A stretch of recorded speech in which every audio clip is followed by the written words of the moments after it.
ঢাকা দক্ষিণ সিটির সাবেক মেয়র শেখ ফজলে নূর তাপস তার দলের নেতাকর্মীদের দিয়ে কারসাজি করে বাগিয়ে নিয়েছেন ৫৪০ কোটি টাকা। তার পছন্দের লোকদের দিয়ে এইসব কাজ করাতেন বলে অভিযোগ রয়েছে।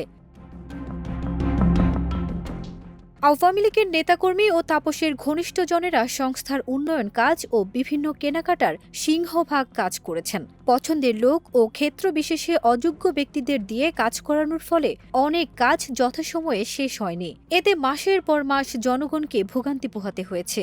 ঢাকা দক্ষিণ সিটি কর্পোরেশনের প্রকৌশল বিভাগের অন্তত ৭ জন কর্মকর্তারা বিষয়টি নিশ্চিত করেছেন। বাংলাদেশ পাবলিক প্রকিউরমেন্ট অথরিটির সাবেক মহাপরিচালক অনুসন্ধানে জানা গেছে, কে কাজ পাবেন তা আগে থেকেই ঠিক করা হতো। সে অনুযায়ী কাজ পেতেন। প্রায় ৩৭৫ কোটি ৮৬ লাখ টাকার উন্নয়ন কাজ বাস্তবায়ন করেছে ঢাকা দক্ষিণ সিটি কর্তৃপক্ষ।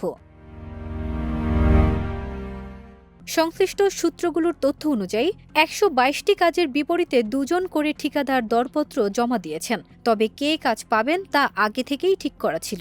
এ প্রক্রিয়ায় ১৭৬ কোটি ১৫ লাখ ৪০ হাজার টাকার কাজ বাস্তবায়ন করা হয়েছে। এর বাইরে আরও ১৬৪ কোটি ৬২ লাখ টাকার আরও ১৩২টি কাজ দলীয় নেতাকর্মীদের মধ্যে বিতরণ করেছেন শেখ ফজলে নূর তাপস।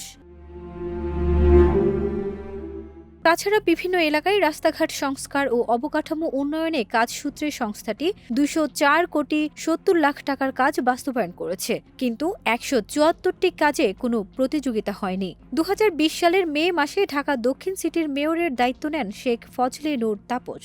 ছাত্র জনতার অভ্যুত্থানের মুখে আওয়ামী লীগ সরকারের পতনের ২ দিন আগে অনেকটা গোপনে তিনি দেশ ছেড়েছেন বলে জানা গেছে। ফারজানা নিকিতা, দেশ রূপান্তর।